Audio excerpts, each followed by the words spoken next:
Alrighty, so we wanted to start reading Rich Dad Poor Dad, and this is the intro. And I guess we can skip. No, should we read this as well? Let's start from the very beginning. 20 years. It was 20 years ago today. The Beatles released the Sgt. Pepper's Lonely Hearts Club Band album on June 1, 1967. It was an immediate commercial and critical success, spending 27 weeks at the top of the albums chart in the UK and 15 weeks at #1 in the United States. Time magazine declared Sgt. Pepper's a historic departure in the progress of music. It won 4 Grammy Awards in 1968, as well as Album of the Year, the first rock album ever to receive that honor. Rich Dad Poor Dad was released 20 years ago, on my 50th birthday on April 8, 1997. Unlike the Beatles' story, the book was not an immediate commercial success. It was not a critical success. In fact, the book's release and the firestorm of criticism that followed was quite the opposite. Rich Dad Poor Dad was originally self-published because every book publisher we approached turned my book down. A few rejection slips offered comments like, "You do not know what you're talking about." I learned that most publishers are more like my highly educated poor dad than my rich dad. Most publishers disagreed with my rich dad's lessons on money, as did my poor dad. 20 years today. In 1997, that's not a website, that's Kindle. In 1997, Rich Dad Poor Dad was a warning, a book of lessons about the future. 20 years later, millions of people around the world are more aware of my rich dad's warnings and his lessons about the future. With 20 out of 20 hindsight, many have said that his lessons were prophetic. Predictions come true. A few of those lessons are: the first lesson. And it's interesting that we are almost in 2027, so now it would be 40 years from the time this was written. 20 years ago, a few publishers turned my book down because they did not agree with Rich Dad's #1 lesson, and that is, the rich don't work for money. Today, people are more aware of the growing divide between the rich and everyone else. Between 1993 and 2010, over 50% of the increase in the national income in the United States went to the wealthiest 1%. Since then, things have only gotten worse. Economists at the University of California found that 95% of the income gains between the years 2009 and 2012 also went to that wealthiest 1%. The lesson? Increases in income are going to entrepreneurs and investors, not to employees, not to the people who work for money. Rich Dad lessons. Savers are losers.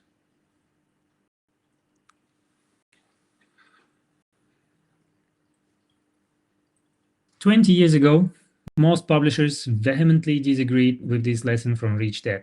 For the poor and middle class, saving money is a religion, financial salvation from poverty and protection from the cruel world. For many people, calling savers losers is like taking God's name in vain. The lesson? A picture is worth 1,000 words. Take a look at the chart of 120 years of the Dow Jones Industrial Average and you will see why and how savers became losers. The chart shows there have been 3 massive stock market crashes in the first 10 years of this new century. The chart on the next page illustrates these 3 crashes.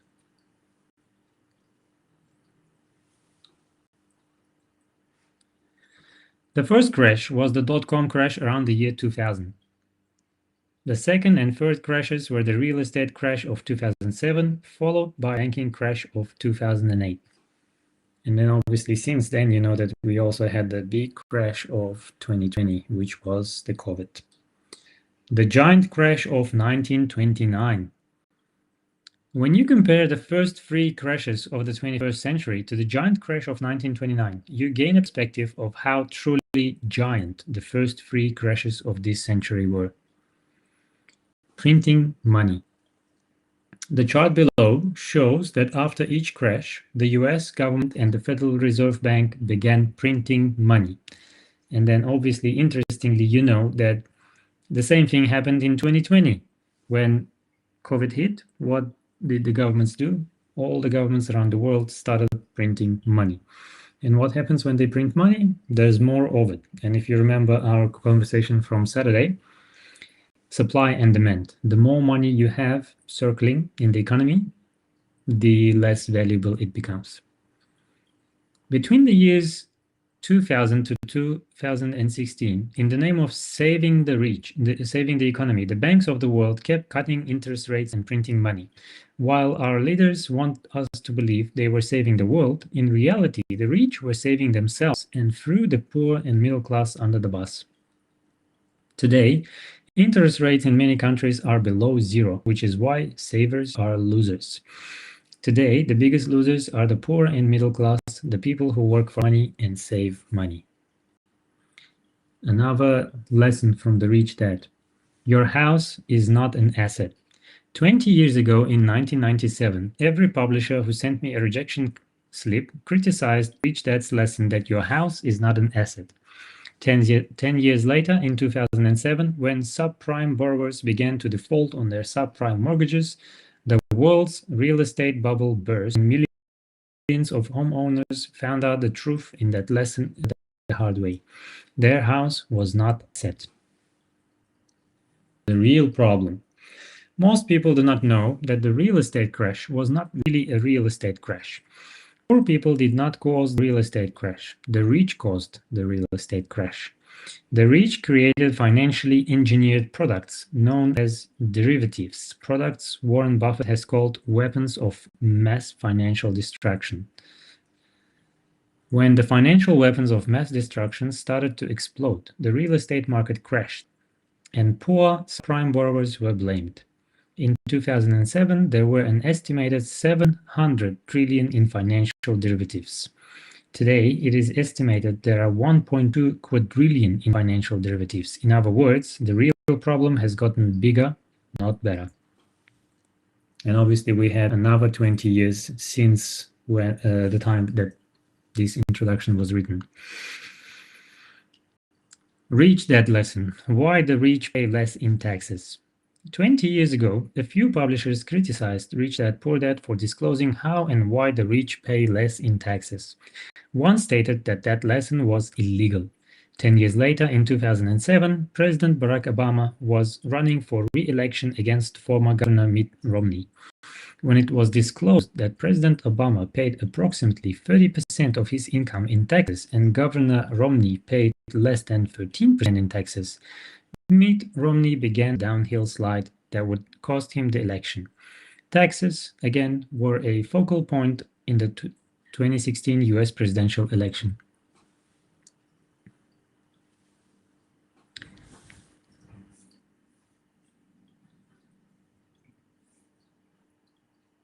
Rather than find out how people like Romney and President Donald Trump pay less in taxes legally, the poor and middle class get angry.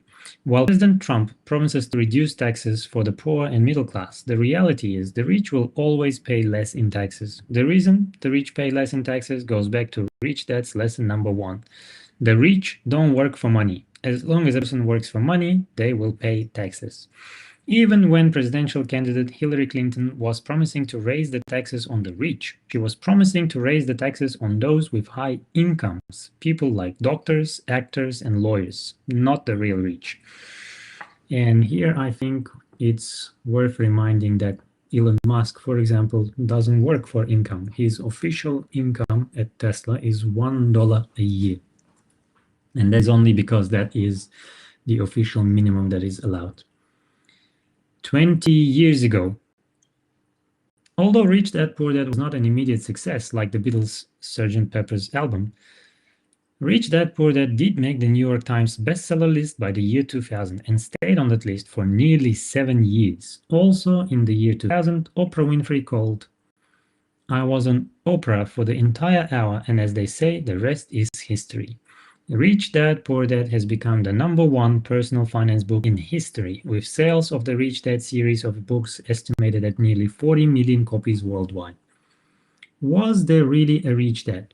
Millions have asked, was there really a Rich Dad? To answer that question, you can listen to Rich Dad's son, Mike, when he was a guest on the Rich Dad radio show. You can listen to that program by going to richdadradio.com. Rich Dad Graduate School. And from what I know, his Rich Dad was actually, what's his name? Keith Cunningham, who also does courses on financial literacy and doing business. And I have attended his seminars as well, which are amazing and very informative. Rich Dad Graduate School. Rich Dad Poor Dad was written as simply as possible so that almost everyone could understand my Rich Dad's lessons. For those who want to learn more, as part of the 20-year celebration, I wrote Why the Rich Are Getting Richer, What is Financial Education Really? Why the Rich Are Getting Richer goes into greater, more specific detail on what Rich Dad really taught his son and me when it came to money and investing. Why the Rich Are Getting Richer is Rich Dad Poor Dad for graduate students. It's graduate school for Rich Dad students. A warning and an invitation. While I did my best to keep Why the Rich Are Getting Richer as simple as possible, what the rich really do is not easy or easy to explain. What the rich really do requires real financial education not taught in our schools. I suggest reading Rich Dad Poor Dad first, then if you want to learn more, Why the Rich Are Getting Richer may be for you. Thank you for 20 great years. To all our readers, past, present, and future, all of us at the Rich Dad Company say thank you for 20 great years. It's our mission to elevate the financial well-being of humanity, and that starts with one life and one person at a time. Can you play Clash? Yes, we did play Clash already today. So anyway, this was just preface to the book. I always like to read the preface as well, and this is the introduction. Rich Dad, Poor Dad. Having two dads. Actually, to the point, I really want to write the new book, and since many of you calling me Mr. or Uncle, I think the book should be called Questions to My Rich Uncle or something like that. Because I really like your questions, and that's why we're having these live streams. Having two dads offered me the choice of contrasting points of view, one of a rich man and one of a poor man. And that's why I keep recommending this book to everyone, because you need to understand poor mindset and rich mindset are complete. And when you start seeing the difference, you might start understanding why the rich keep getting richer. I had two fathers, a rich one and a poor one. One was highly educated and intelligent. He had a PhD and completed 4 years of undergraduate work in less than 2 years. He then went on to Stanford University, the University of Chicago, and Northwestern University to do his advanced studies, all on full financial scholarships. The other father never finished the 8th grade. Both men were successful in their careers, working hard all their lives. Both earned substantial incomes, yet one always struggled financially. The other would become one of the richest men in Hawaii. One died leaving tens of millions of dollars to his family, charities, and his church. The other left bills to be paid when he died. Both men were strong, charismatic, and influential. Both men offered me advice, but they did not advise the same things. Both men believed strongly in education, but did not recommend the same course of study. If I had had only one dad, I would have had to accept or reject his advice. Having two dads offered me the choice of contrasting points of view, one of a rich man and one of a poor man. Instead of simply accepting or rejecting one or the other, I found myself thinking more, comparing, and then choosing for myself. The problem was that the rich man was not rich yet, and the poor man was not yet poor. Both were just starting out on their careers, and both were struggling with money and families, but they had very different points of view about money. For example, one dad would say, the love of money is the root of all evil. The other said, the lack of money is the root of all evil. Looking at the questions there, people asking to play Clash. Maybe we can do afterwards. And what is another book that you recommend to read after this? If you have read this book and you have watched the video about how economy works, I think the next good book would be to The Richest Man in Babylon. We'll see how it goes after we finish this one. So, the love of money is the root of all evil. Which dad do you think was that? That was the poor dad, right? And the other said, the lack of money is the root of all evil, and that was the rich dad. As a young boy, having two strong fathers, both influencing me, was difficult. I wanted to be a good son and listen, but the two fathers did not say the same things. The contrast in their points of view, particularly about money, was so extreme that I grew curious and intrigued. I began to start thinking for long periods of time about what each was saying. Much of my private time was spent reflecting, asking myself questions such as, why does he say that? And then asking the same question of the other dad's statement. It would have been much easier to simply say, yeah, he's right, I agree with that, or to simply reject the point of view by saying, the old man doesn't know what he's talking about.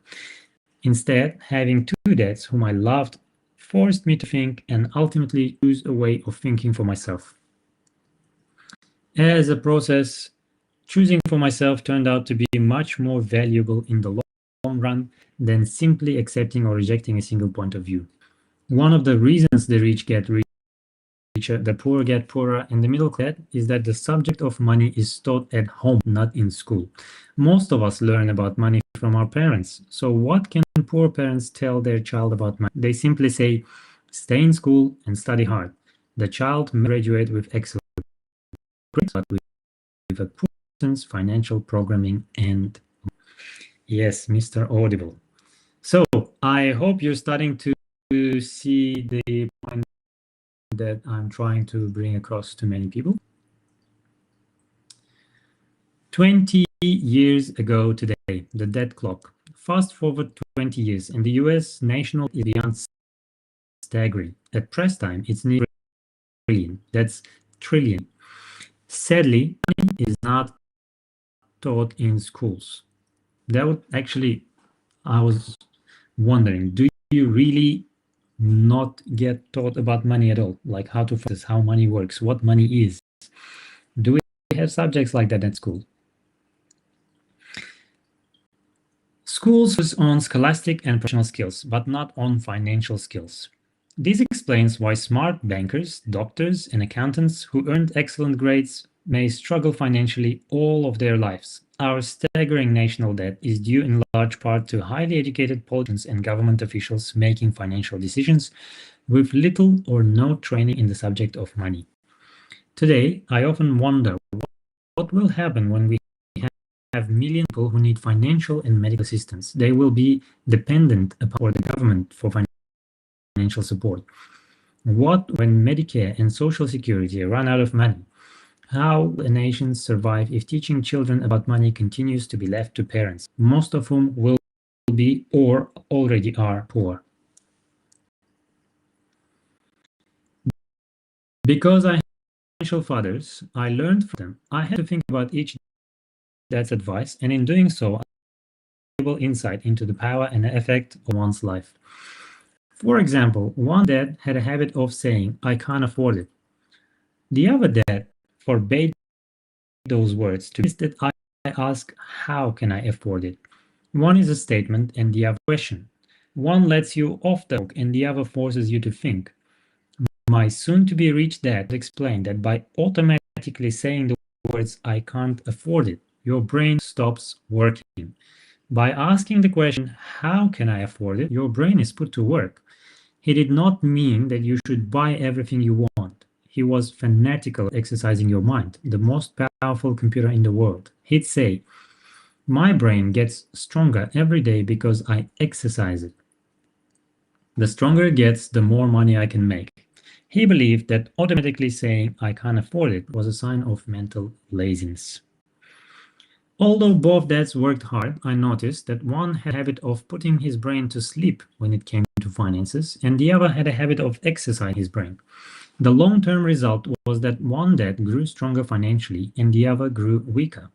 It is not much different from a person who goes to the gym to exercise on a regular basis versus someone who sits on the couch watching television. Proper physical exercise increases your chances for health, and proper mental exercise increases your chances for wealth. My two dads had opposing attitudes, and that affected the way they fought. One dad thought that the rich should pay more in taxes to take care of those less fortunate. The other said and reward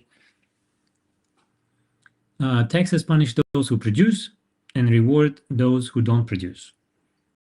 One that recommended study hard so you can find a good company to work for. The other recommended study hard so you can find a good company to buy.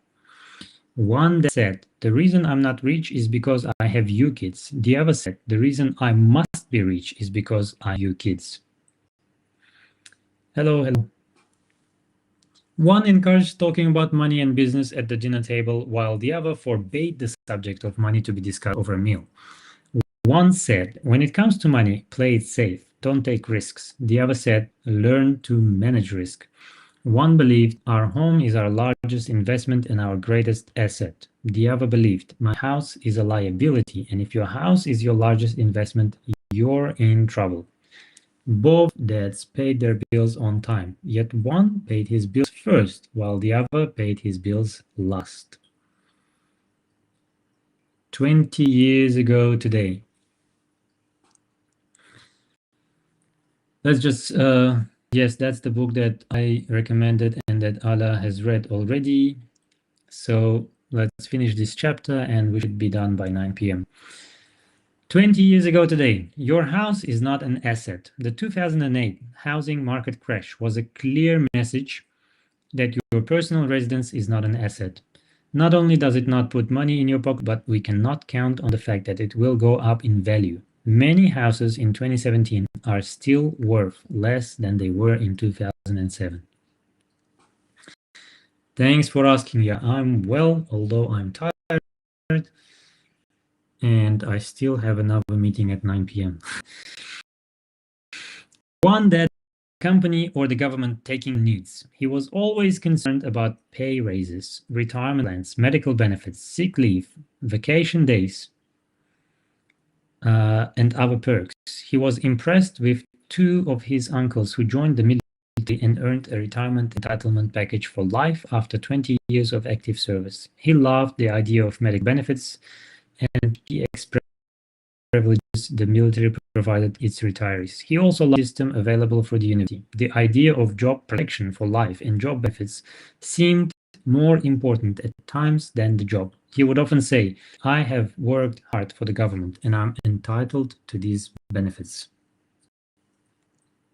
The other believed, the rich dad, believed in total financial self-reliance. He spoke out against the entitlement mentality and how it created weak and financially needy people. He was emphatic about being financially competent. And that's why I keep repeating, you guys, I do not like people begging for something.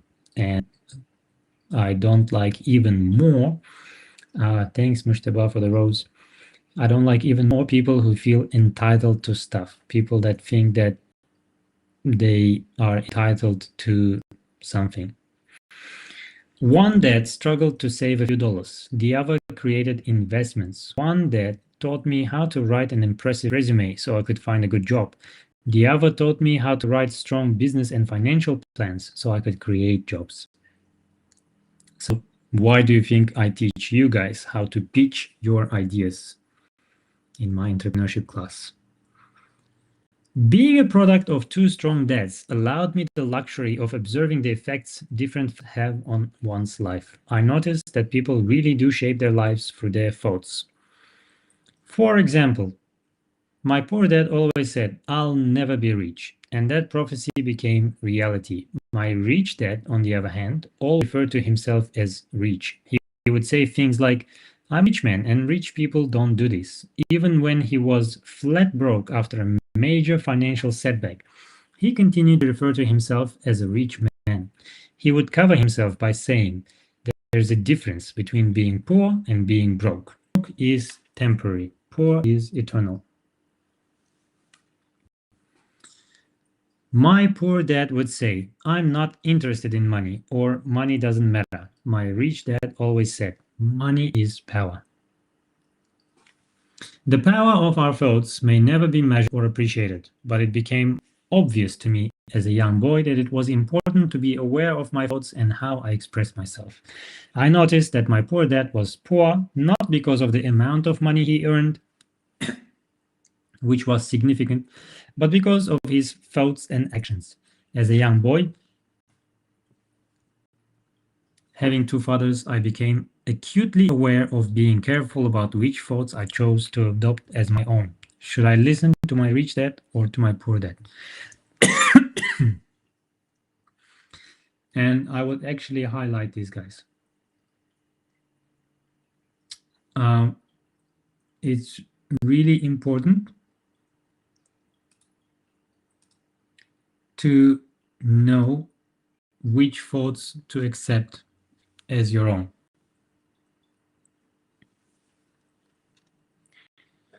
The beliefs, the thoughts that you have will make up your mind and your potential. There is a difference between being poor and being broke. Broke is temporary, poor is eternal. Although both men had tremendous respect for education and learning, they disagreed about what they thought was important to learn. One wanted me to study hard, earn a degree, and get a good job to earn money. He wanted a professional, an attorney or an accountant, and to go to business school for my MBA. The other encouraged me to study to be rich, to understand how money works, and to learn how to have it work for me. I do not work for money, were words he would repeat over and over. Money works for me. And this is something that I would also highlight. At the age of 9, I decided to listen to and learn from my rich dad about money. In doing so, I chose not to listen to my poor dad, even though he was the one with all the college degrees. And that's something that we discussed in class, right? Knowledge is potential power, but what you actually do with that knowledge is important. A lesson from Robert Frost. Robert Frost is my favorite poet. Although I love many of his poems, my favorite is The Road Not Taken. I use its lesson almost daily. And this is, by the way, a story about entrepreneurship. The Road Not Taken. Two roads diverged in a yellow wood, and sorry I could not travel both. And be one traveler, long I stood and looked down as far as I could, to where it bent in the undergrowth. Then took the other as just as fair, and having perhaps the better claim, because it was glossy and wanted wear, though as for that the passing there had worn them really about the same. And both that morning equally lay in leaves, no step had trodden black.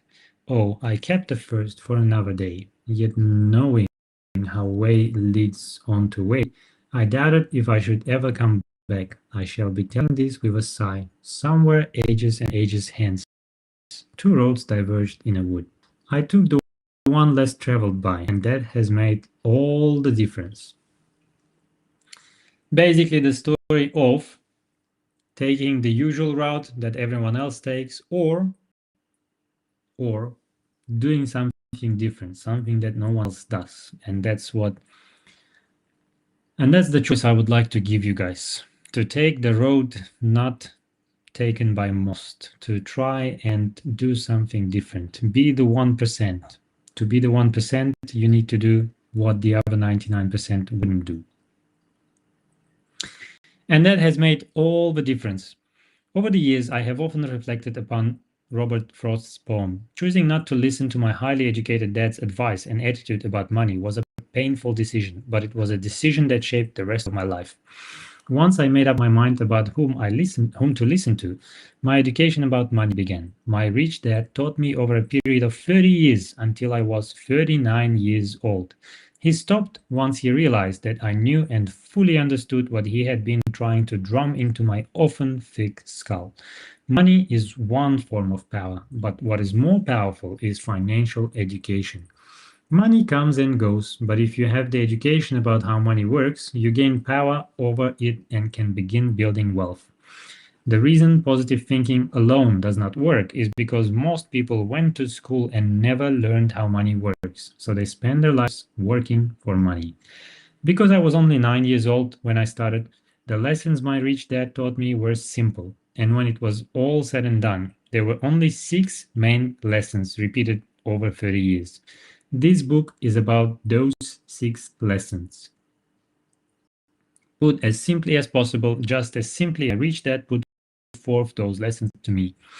The lessons are meant not to be answers, but guideposts that will assist you and your children and your families to grow wealthier no matter what happens in a world of increasing change and uncertainty. All right, I think that's it for today. We'll begin with chapter 1 next time. Thank you very much to everyone who joined. Thank you for the 6,000 likes and the rose from Moshe. I hope you enjoyed this session, and I apologize for being late because I was struggling to have this set up, but I finally managed to get it working. And let me know if the layout worked well on TikTok as well as on YouTube. Have a good night, sleep tight, and see you tomorrow. Bye.